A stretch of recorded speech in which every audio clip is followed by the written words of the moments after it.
Ecología es el estudio de los seres vivientes, del cómo actúan entre sí y con el mundo. Los humanos, los animales, plantas son una cantidad de la ecología, que estudia a los seres vivos en su lugar natural o medio ambiente. La ecología es la actividad que estudia los fenómenos químicos, físicos y todo lo que tiene que ver con los seres vivos. El término ecología proviene de la voz griega oikos, que significa casa o lugar para vivir, combinado con la raíz logos, que significa la ciencia o el estudio de organismos en su hogar, en su medio ambiente nativo.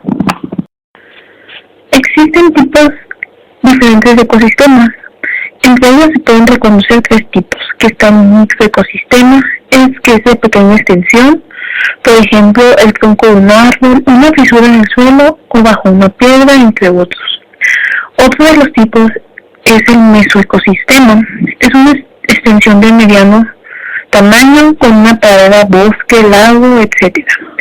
También está el macroecosistema, abarca grandes extensiones continentales, océanos o ambos, por ejemplo, el mar Mediterráneo. Este planeta verde y azul ha vivido las más asombrosas transformaciones.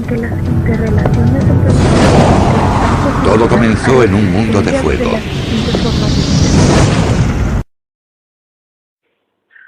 Nuestra Tierra cada vez tiene más deterioro ambiental. El deterioro ambiental tiene su origen desde antes que el hombre apareciera en nuestra Tierra. Actualmente son numerosas las causas del deterioro ambiental. Cada una de nuestras acciones, por más sencillas que parezcan, manejar un auto, bañarse, tirar un empaque, repercuten en el medio ambiente. Esto significa que debemos tener conciencia de todo lo que hacemos para no afectarlo. Los problemas ambientales no reconocen fronteras, por lo que deben ser abordados desde una perspectiva global, regional y local. Para resolver cada uno de ellos en un solo microambiente, como un todo, como una unidad, a través de la participación, el trabajo integral y las estrategias adecuadas para conseguir cambios satisfactorios en el medio ambiente. El deterioro ambiental en la actualidad depende en gran medida de la actividad humana, ocasionado por causas como sobreexplotación de los recursos. La velocidad con sobreexplotación de los recursos, la que el hombre consume los recursos naturales, es mayor que la velocidad con la que los recursos se generan. Destrucción del hábitat. La destrucción del hábitat se puede generar de manera directa por fenómenos meteorológicos, cierto proceso geológico o actividad humana. Introducción de especies exóticas. Alteración de la introducción de especies exóticas, ecosistema, ocasiona por la invasión de una especie ajena a este y que dispone de los recursos del mismo, alterando la dinámica del ecosistema hasta generar un desequilibrio ecológico. Aislamiento. Alteración del ambiente que involucra aislamiento, la separación y fraccionamiento de áreas naturales y posterior incomunicación de los organismos de un ecosistema, reduciendo la capacidad de sobrevivientes a estos. Contaminación ambiental. Presencia en el ambiente.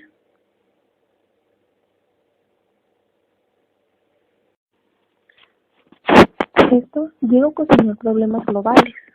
En la actualidad se pueden encontrar un sinnúmero de problemáticas ambientales que no solo impactan a nivel local, sino que se van haciendo tan complejas que amenazan el equilibrio del planeta en general. Es evidente que la contaminación es un fenómeno que afecta a nuestro cuerpo y a personas que nos rodean, e impacta en el entorno natural de manera significativa.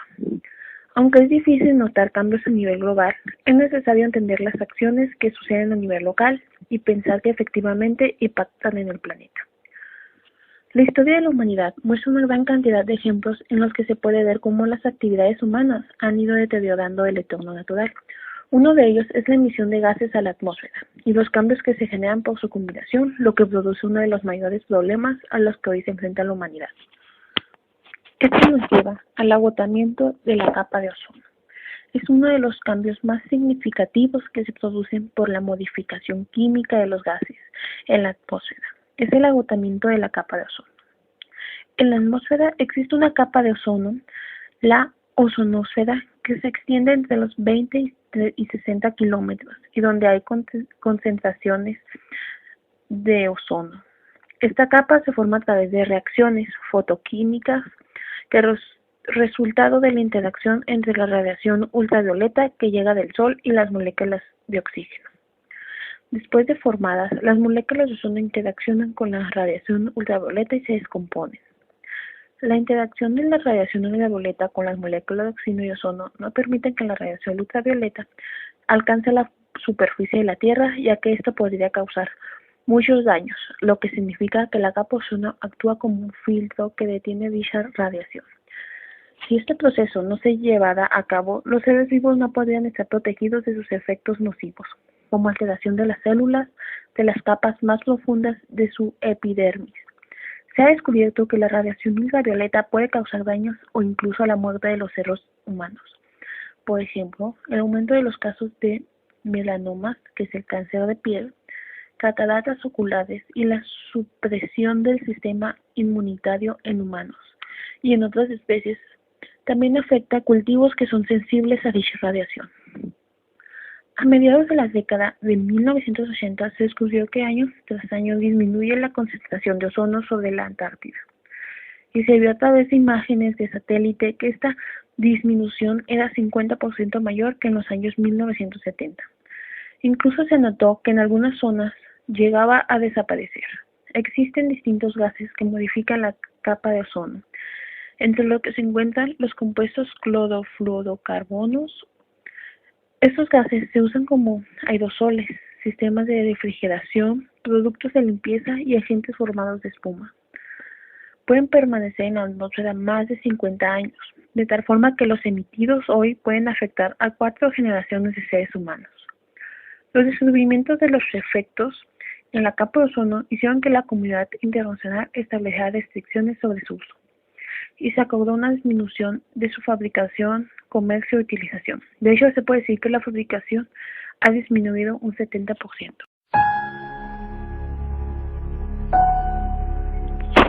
Eso también nos lleva a la pérdida de la biodiversidad, que es la riqueza y variedad de organismos vivos de cualquier fuente, incluidos los ecosistemas de los que forman parte.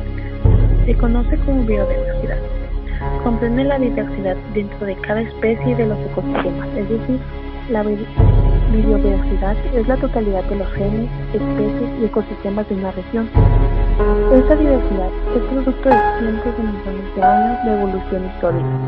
Se estima que en el planeta existen entre 10 y 50 millones de especies, de las cuales a la fecha solo se han inscrito 1.9 millones. Hoy en día hay solo 27 especies. Además, el 26% de las especies de mamíferos que pueblan la Tierra se encuentran amenazadas en peligro de extinción. Es importante tener en cuenta que existe una lista de animales extintos hace millones de años, todos por causas según naturales. Pero es importante saber que últimamente la lista ha crecido de manera desproporcionada y lo han hecho de manera directa o indirecta, como resultado de la actividad humana. Cambio climático. ¿Qué es el cambio climático?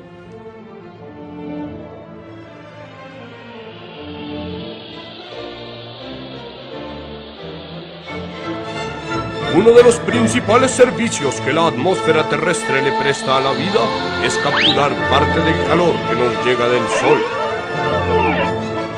Gracias a eso, la temperatura promedio de la Tierra es de 15 grados centígrados y no de menos 18 grados. Esto ocurre gracias al efecto invernadero. La atmósfera mantiene esta temperatura ideal del planeta gracias a los llamados gases de efecto invernadero, como lo son el gas carbónico, el metano y el vapor de agua. Sin embargo, el uso exagerado de combustibles fósiles como el carbón, el petróleo y el uso de plaguicidas incrementa los gases de efecto invernadero, lo cual está elevando demasiado la temperatura del planeta. A eso nos referimos cuando hablamos de calentamiento global. Y al conjunto de alteraciones que el calentamiento produce, le damos el nombre de cambio climático.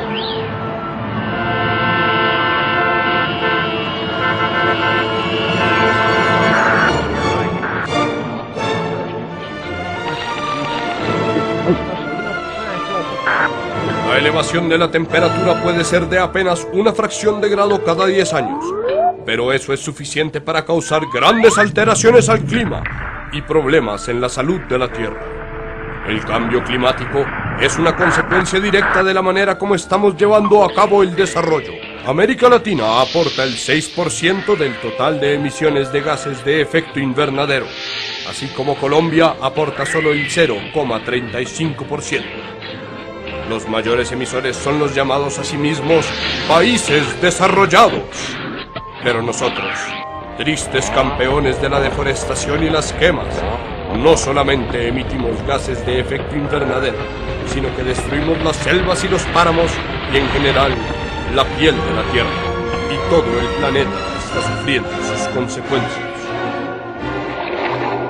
Ya somos testigos de múltiples fenómenos relacionados con el clima que están ocasionando graves desastres en diferentes lugares del mundo. No todos estos fenómenos están relacionados con el cambio climático, pero son una muestra de lo que va a ocurrir en el futuro. Tenemos dos retos por delante.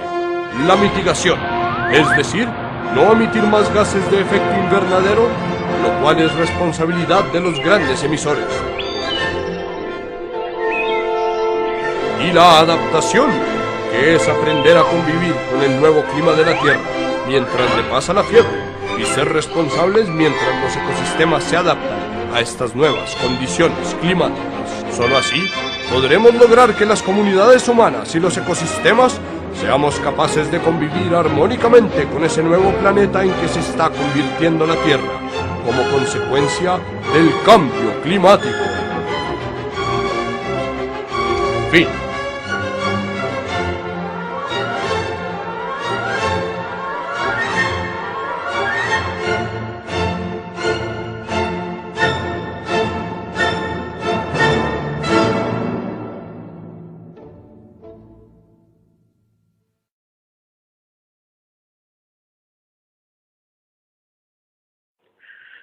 Ante la necesidad de proteger el medio ambiente surge una legalidad ambiental con leyes, la legislación ambiental en el mundo, donde hay acuerdos, normas, decretos y tratados, tanto nacionales como internacionales. Esto se ha generado en su gran mayoría en los últimos 30 años debido a la creciente preocupación por el planeta. Ante esta problemática ambiental aparece una nueva disciplina jurídica a la que se le ha denominado derecho del ambiente, ya sea derecho ambiental, ecológico y del entorno, entre otros nombres que se le han asignado. El objeto del derecho ambiental es regular las conductas humanas y fenómenos para perpetuar la vida y asegurar la continuidad de los procesos naturales. Así, la protección del ambiente se concibe como el conjunto de medidas de toda índole para preservar los bienes ambientales. El derecho ambiental se ubica dentro del derecho administrativo, mismo que es rama del derecho público. Está integrado por un conjunto de normas jurídicas e institucionales para la conservación del medio natural y el establecimiento de nuevas relaciones sociedad-naturaleza. En este contexto, los componentes básicos de la sistémica son política, derecho y administración ambiental. Eso significa que comprende tanto acciones materiales para la preservación del equilibrio ecológico y protección del medio ambiente, como planeaciones adecuadas, regulación y organización de todo elemento ambiental.